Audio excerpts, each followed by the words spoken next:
as we continue on in our look at 2 John, we do so with the mindset of love.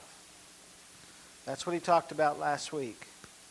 He said, be obedient to the command of God, and that command of God was to love. Well, sometimes love is tough. We call it tough love. Yeah, when you're disciplining your children, you're giving them tough love. John continues on in 2 John and begins to talk about tough love. When he reminds the disciples that he's writing to about the prevalence of those around them that are not preaching and speaking the truth. He says, you have a responsibility toward them, and that's to be tough. Let's remember that all of these false teachers that he is talking about here are people that all the people in the church are very familiar with. They know them quite well. These aren't traveling teachers. These are people who have come out of their own congregation. In verse 7 we see, I say this because many deceivers who do not acknowledge Jesus Christ as coming in the flesh have gone out into the world. They were a part of you. They were a part of your community. They were a part of your church, and now they have left. What we see here is we see a church split. We see a church divided. Part of the church has followed after these false teachings, which we'll talk about in a minute, and part of the church has followed in the teaching that they learned from the beginning. Sometimes it's important just to stand for the truth that you've learned. There are just some things that you can count on day in and day out. That a smile will brighten someone's day. That a kind word can heal a broken heart. That 1 + 1 = 3. 2.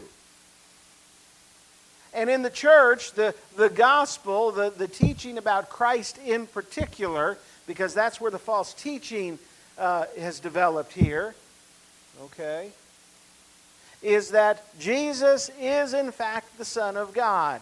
He was God, He is God, and He shall be God from here to eternity. And that's the struggle that they're facing as a church. They left the church over the false teaching on the incarnation, which was that Jesus wasn't God.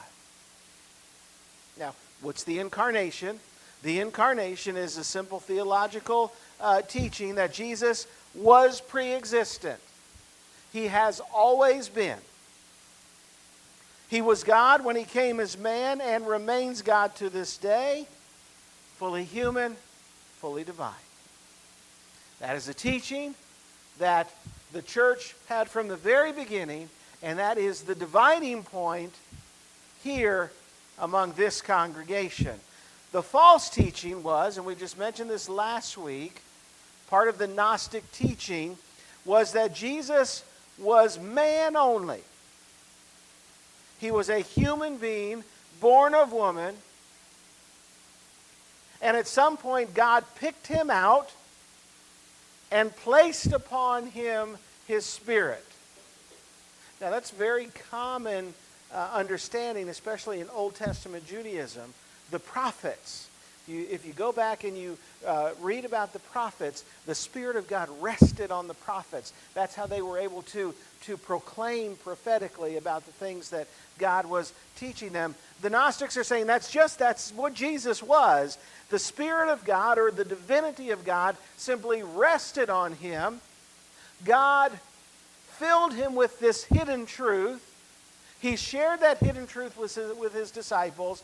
And when he was arrested and about to be killed, God withdrew that divinity, withdrew that spirit, withdrew that truth, and Jesus died as a man.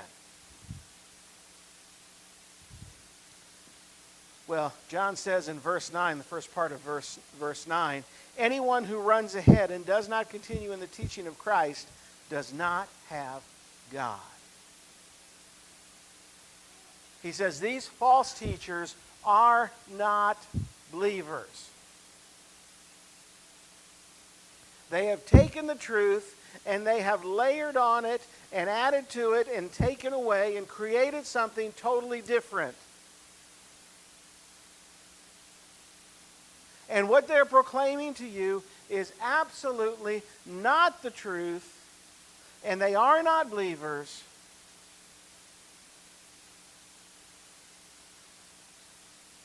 And you just have to know that. Well, how can I be sure? Because you were not taught what they're teaching. Trust in what you've been taught. So many times in the life of middle-aged adults who have been away from the church for a long time, they find their way inching back toward the church. Why? Because what they had been taught when they were young, the truth that was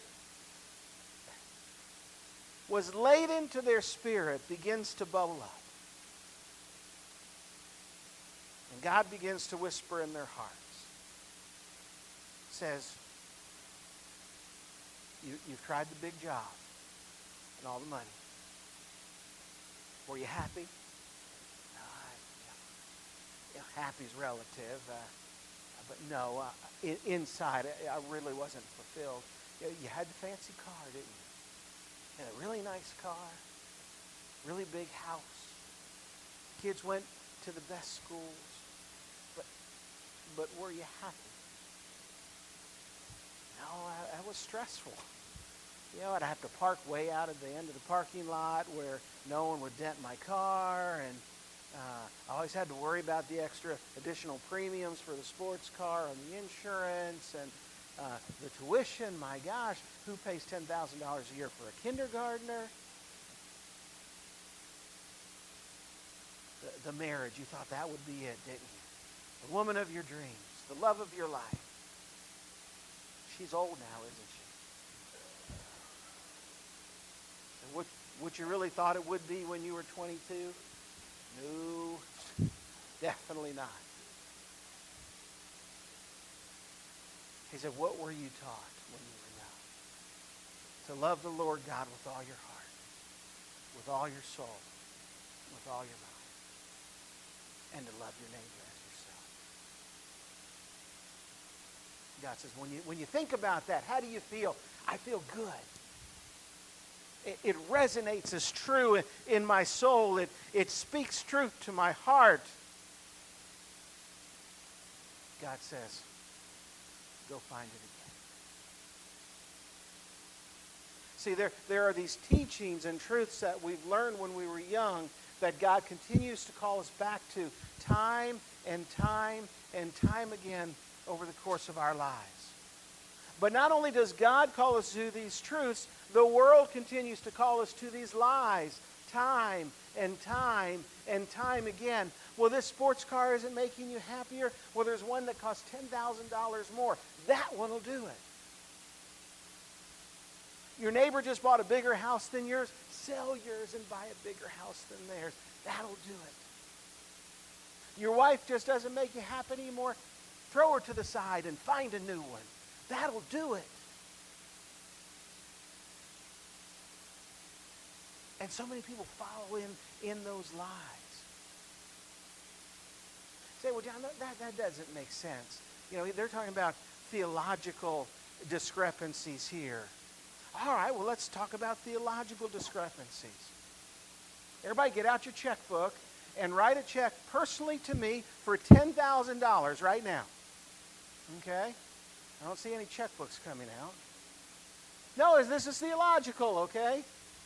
Write me a check for $10,000. I'm going to put them up here, and I'm going to pray over those checks before I deposit them into my personal account, okay?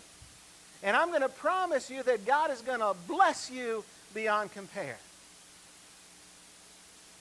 Well, doesn't the Bible talk about giving? Yes, it does. Doesn't the Bible talk about being blessed when you give? Yes, it does. Does the Bible talk about writing me a check for $10,000 and me promising you a blessing beyond compare? No, it doesn't. It doesn't. Okay, theological discrepancy. Give your life to Christ, and for the rest of your days, your world will be filled with magic and awe and beauty and wonder without a problem in your life. Miss Woman, 90 years. You've never had a problem, have you? What? How in the world can Miss Wilma have a problem? She's a wonderful Christian woman.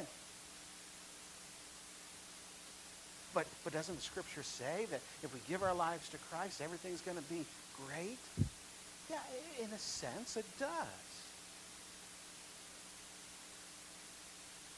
But it doesn't promise prosperity. It doesn't promise no problems. It doesn't promise that you'll never be sick, or that you'll never be late, or that you never miss a bill, or that you'll never argue with your husband or your wife, or heaven forbid that your child may very well become a drug addict. Well, God, I'm a Christian. How could that happen? Your word says that won't happen. No, God's word doesn't. But it's taught every day in churches all across America that if you're a good Christian, those things aren't going to happen to you. Those deceptions are as real in the church as they are out in the world. And we've got to trust in the truth we learned when we were young. Spiritually as well as physically. Well, I wasn't brought up in the church. Okay, that's fine. Believe it or not, if you weren't brought up in the church, you probably have a good head start on those of us who were, because we've heard a lot of falsehoods growing up in the church.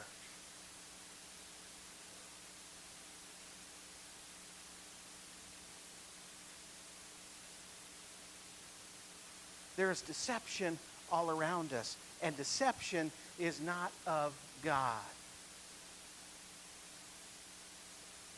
But there is a promise that we can hold on to. Second part of verse 9,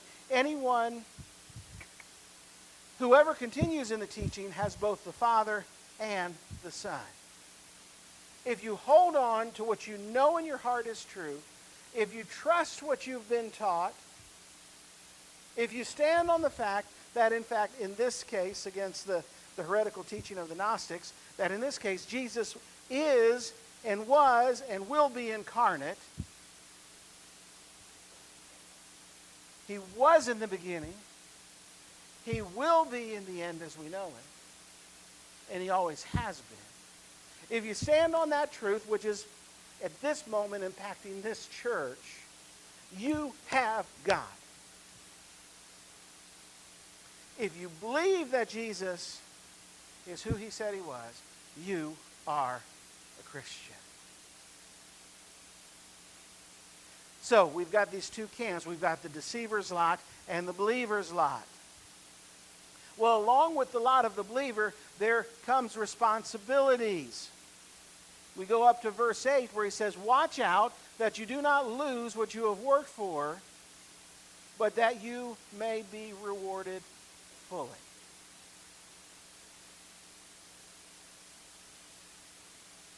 Watch out. Don't be deceived. Don't lose what you've gained. Hold on to what you have. And your reward will be full. Now, we can get into some theological arguments here. This is the once saved, always saved versus the I can lose my salvation kind of argument. People will pin their entire spirituality on this very part of a verse. Well, it says I might lose what I have gained. What I have gained is my security and my salvation. If I doubt, I'm no longer a Christian. Therefore, I've got to come forward again, and I've got to get rebaptized again, and I've got to believe again, and God doesn't love me anymore. And we find another false teaching. And we get lost in the midst of all of these little things that get in our way and cause stumbling blocks for us.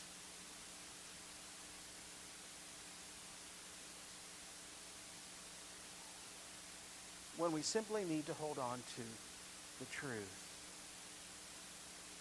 I believe that our full reward is the blessing that salvation gives us here on earth and the fulfillment of that in heaven.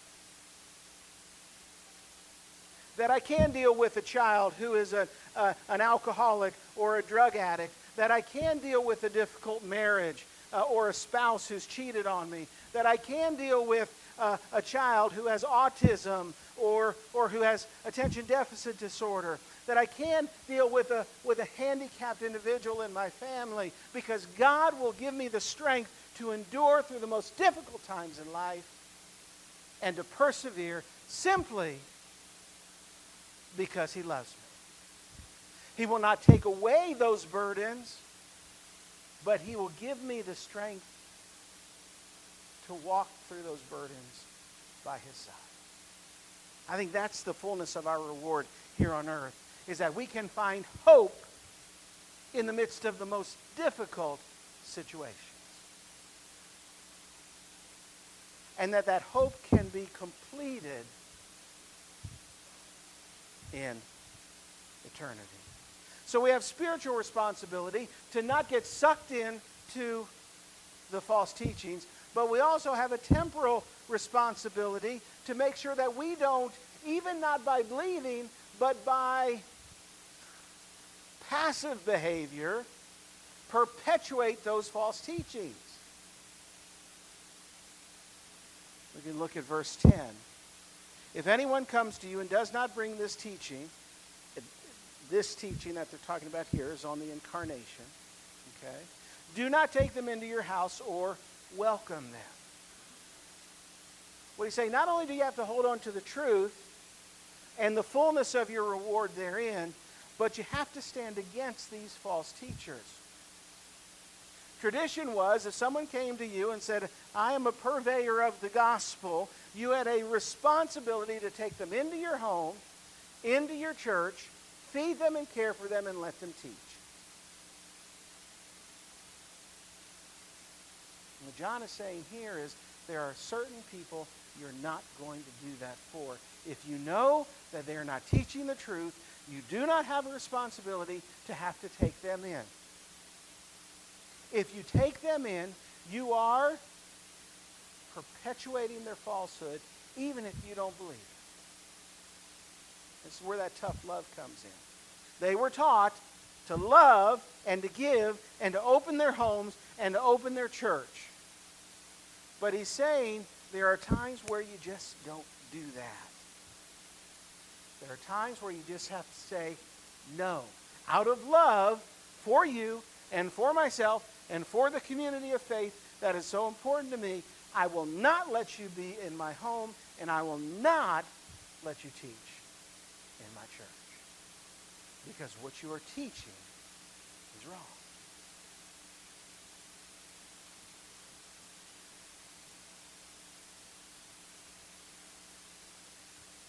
If, in fact, we take them in, there is a penalty that we pay. Verse 11, anyone who welcomes them shares in their wicked work. But I don't believe it. I'm just being kind and neighborly.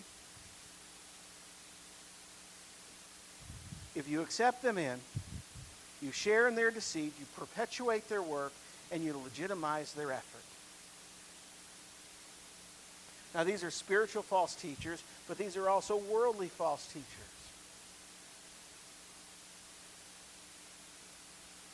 There are things that you should not allow into your home on television and in print and on the internet. because they're lies. And you should just say no. You cannot watch that show. Oh, Dad, come on. That show is a lie. It's funny, Dad, come on. You're so old-fashioned. Sometimes in love, we've got to put our foot down and simply say no.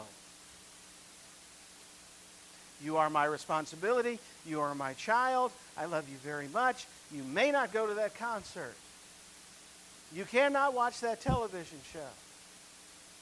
We will not get a subscription to that magazine. Oh, you're so old-fashioned. No, I am standing on the truth that I learned at a young age, and I want you to know that truth too. You are being deceived by the world into false teaching. Now, that's just not going to go over well with a 15-year-old. Okay? But whether it goes over well or not, it's still your responsibility as a parent to hold to the truth that you know.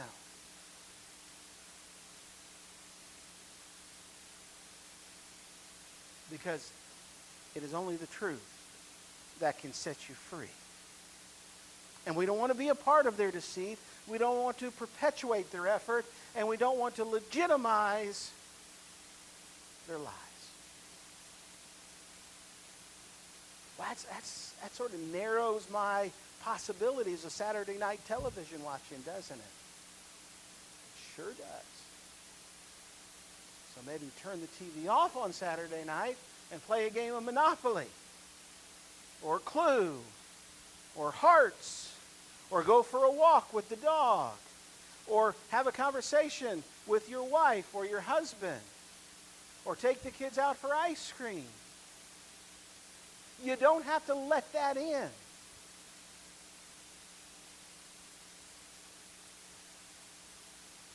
I've known people who, well, back in the day of TV Guide, some of you remember what TV Guide is, some of you don't. Okay? Parents would go through TV Guide and highlight the shows that their kids were allowed to watch.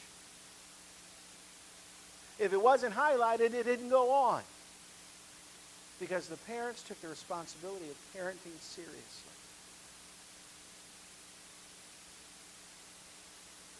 Well, we have that same responsibility spiritually, temporally, here in the church, as well as in our homes. So what can we take from this? We don't have in our midst today the false teaching of Gnosticism. Okay? But into each of our lives, every day, little false teaching finds its way to our ears. And our responsibility is to stay true to what we've been taught. Stay true to the truth. Do not be deceived by the world's temptations or lies, simply because Jesus is worth it. He is worth it. He is worth missing out on that new show that everybody else is watching and that they're binge watching on Netflix, and everybody at the office is watching it, and they say, have you seen the show? And you go, no, I'm not watching that one. Why not? May or may not be the appropriate time to go into your spiritual reasoning at that point. But are you drawing that line yourself?